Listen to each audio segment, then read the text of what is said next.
फिर आ गई मांगने। पता नहीं तेरी मांगने की आदत कब छूटेगी। अब क्या चाहिए?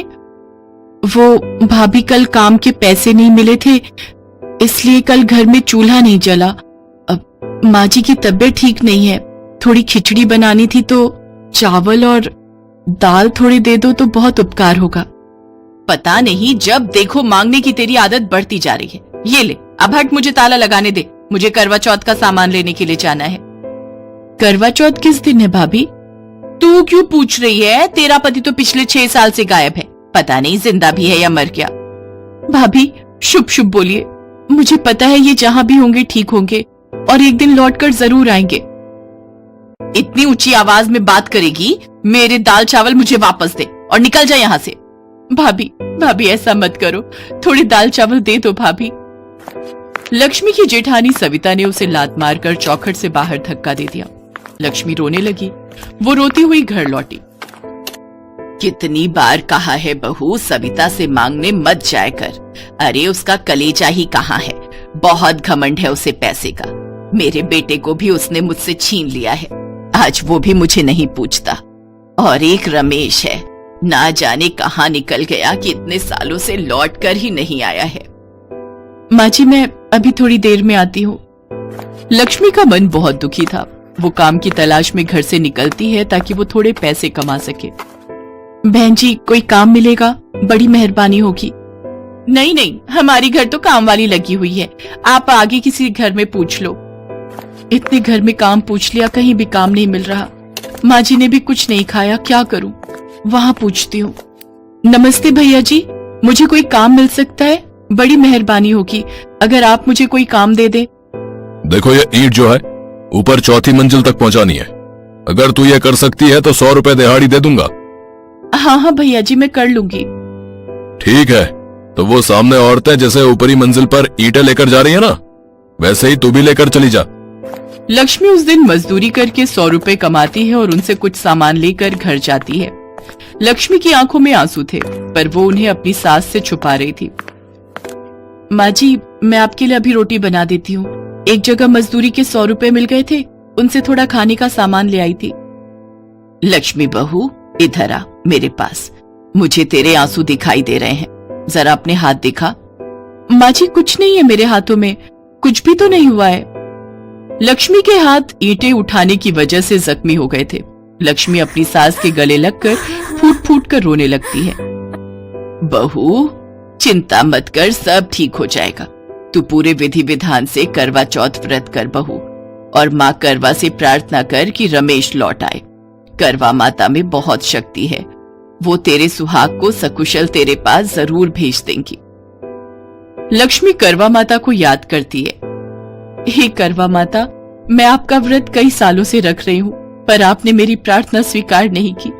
मेरे पति को गए बहुत साल हो गए, उनकी कोई सुध नहीं मैया, मुझ पर कृपा करो, मेरे पति को मेरे पास लौटा दो। अगले दिन करवा चौथ का व्रत था, पर लक्ष्मी के पास करवा खरीदने के लिए भी पैसे नहीं थे, इसलिए वो अपनी जेठानी के पास कुछ पैसे उधार मांगने गई। सुबह सुबह मेरा मुंह खराब करने के लिए आ गई। अरे कुछ नहीं होगा ये व्रत वगैरह रखने से, तेरा पति अब नहीं लौटेगा। तू किसके लिए ये करवा चौथ रख रही है? मुझे ये बात अभी तक समझ नहीं आ रही। छोड़ दे ये व्रत रखना, मेरे पास इन फालतू चीजों के लिए 1 रुपया भी नहीं है, जा यहाँ से। हे करवा माता, अब मैं क्या करूं? पूजा के लिए सामान लेना है, पर मेरे पास कुछ भी पैसे नहीं है। मैं कल ये व्रत कैसे रखूंगी? मेरा तो मन घबरा रहा है। माँ, मेरी रक्षा करो, मेरी मदद करो। लक्ष्मी की आंखों में आंसू थे, वो रो रही थी। अचानक एक करवे बेचने वाली बूढ़ी औरत टोकरी में करवे लेकर वहां से गुजर रही थी। उसने लक्ष्मी को आवाज लगाई, करवा ले लो, करवा। करवा चौथ पर पूजा के लिए करवा खरीद लो, करवा ले लो, करवा। अरे बेटी, जरा सुनना। अम्मा जी, आपने मुझे बुलाया? बेटी, सुबह से करवे बेच रही हूँ, मैं अपनी रोटी घर पर भूल आई, कुछ खाने को मिल जाएगा? मैं सुबह से गली गली घूम रही हूँ, थक भी चुकी हूँ, कुछ देर आराम भी करना चाहती हूँ।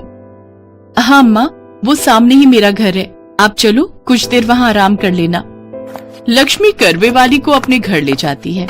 अम्मा जी आप यहाँ बैठो, मैं अभी आती हूँ। कौन आया है बहू? माँ जी करवा बेचने वाली अम्मा है, इन्हें भूख लगी थी और थोड़ी देर आराम करना चाहती थी, इसलिए मैं यहाँ ले आई हूँ। पर बहू तुम इन्हें क्या दोगी? खाने को तो घर में इतना पर्याप्त भोजन भी नहीं है कि किसी एक का पेट भर सके। कोई बात नहीं माँ जी, थोड़े चावल रखे हैं, वही उबाल कर दे देती हूँ, उनका कुछ तो पेट भर ही जाएगा। लक्ष्मी थोड़े चावल उबाल लेती है और करवे वाली उन अम्मा को देती है।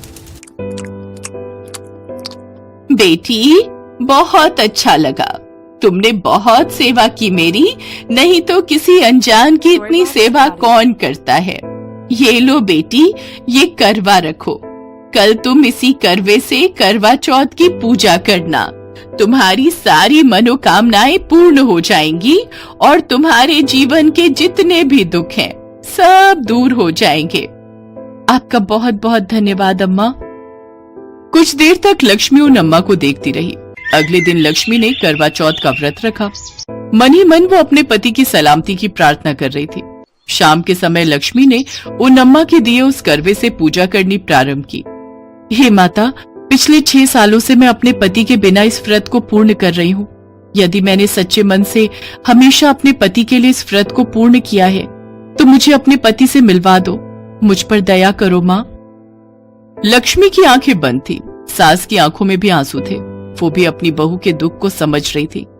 अचानक उन दोनों को किसी की आवाज आई। माँ कहाँ हो? लक्ष्मी, लक्ष्मी। वो आवाज कोई और नहीं बल्कि लक्ष्मी के पति रमेश की थी। ये तो रमेश की आवाज है। रमेश बेटा, तू आ गया बेटा। हे करवा मैया, आपने मेरी सुन ली, मेरे पति को लौटा दिया, आप आ गए। मैं जानती थी एक दिन आप जरूर आओगे। हाँ माँ, मैं आ गया, मैं अपने घर लौट आया। लक्ष्मी, उस दिन मैं जब घर से गुस्से में निकला तो मेरा एक्सीडेंट हो गया। काफी दिन मैं एक अस्पताल में बेहोश रहा।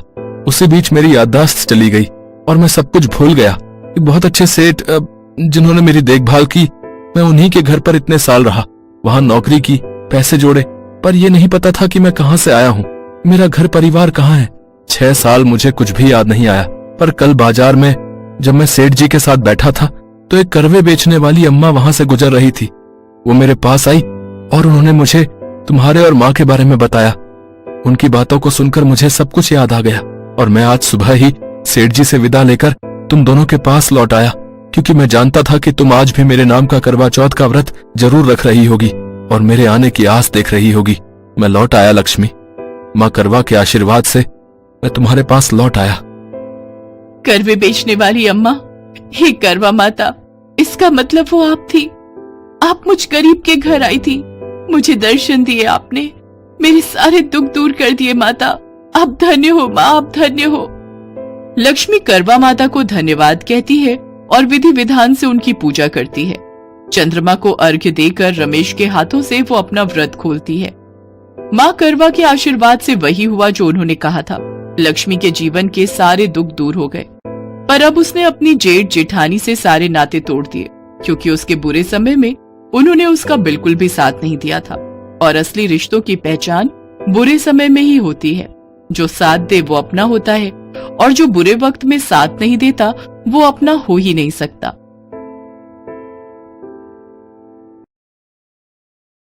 एक समय की बात है, एक बार भगवान शंकर और माता पार्वती सृष्टि की यात्रा के लिए निकले।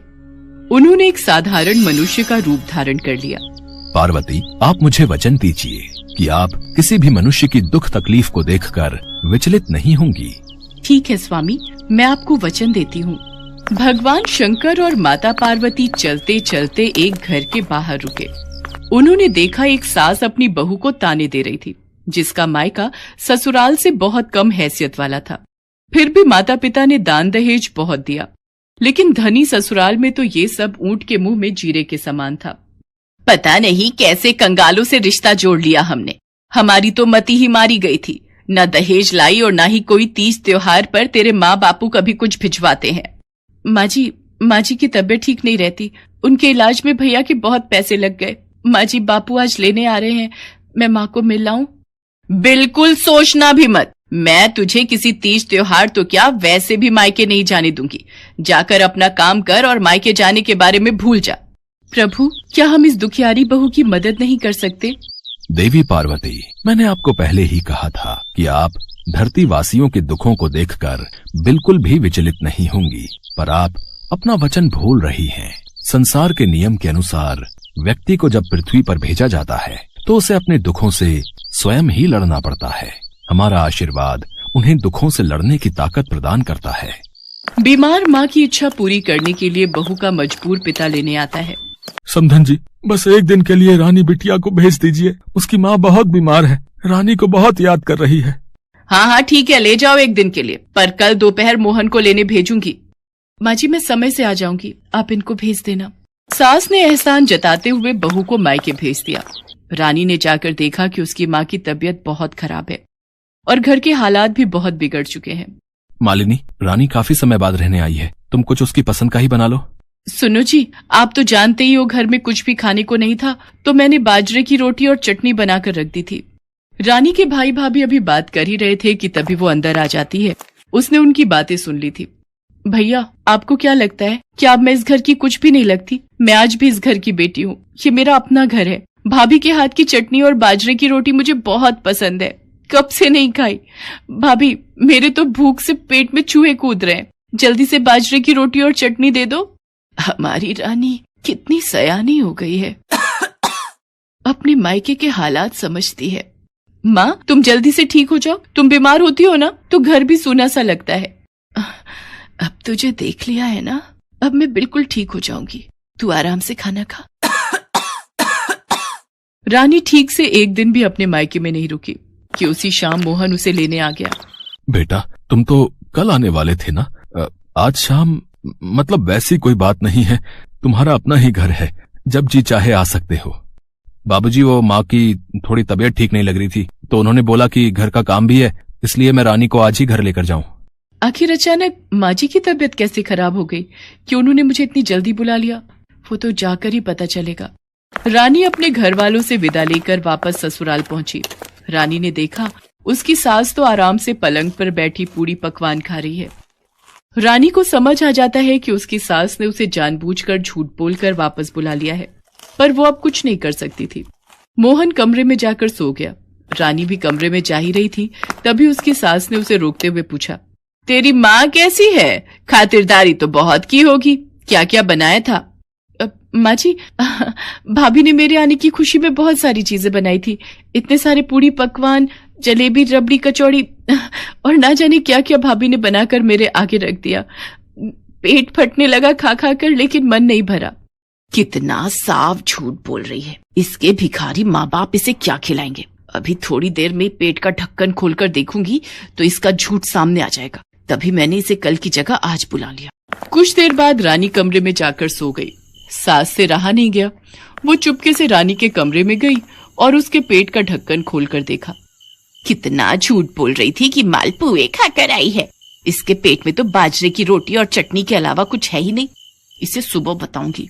अगले दिन उठने पर सास रानी को ताना देते हुए बोली, बहू, तू तो बड़ी झूठी निकली, कंगालों की तारीफ कर रही थी, झूठ बोलते शर्म नहीं आती? मैंने तेरे पेट का ढक्कन खोलकर देख लिया था, उसमें सिर्फ बाजरे की रोटी और चटनी थी, और तू कहती कि तेरी भाभी ने तेरे स्वागत में ढेरों पकवान बनाए। अपने मायके वालों की कितनी तारीफ कर रही थी? झूठ सामने आ गया। रानी बेचारी दुख और शर्मिंदगी में कुछ बोल न पाई।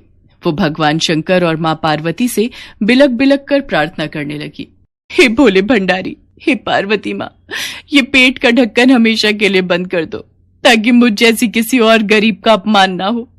ये ढक्कन खुला रहेगा तो बार बार मुझ जैसों का अपमान होगा। अब तो हम अपनी भक्त की सहायता कर सकते हैं, क्योंकि उसने हमसे सच्चे हृदय से प्रार्थना की है। हे प्रभु, आज के बाद किसी का इस तरह से अपमान ना हो। आप पेट का ढक्कन सदा के लिए बंद कर दीजिए। हमने तो सब देखा महसूस किया है, जो रानी के साथ हुआ वो किसी और के साथ ना हो। देवी पार्वती के कहने पर शंकर जी ने पेट का ढक्कन हमेशा के लिए बंद कर दिया। कहते हैं तब से धरती के प्राणियों के पेट का ढक्कन सदा के लिए बंद हो गया।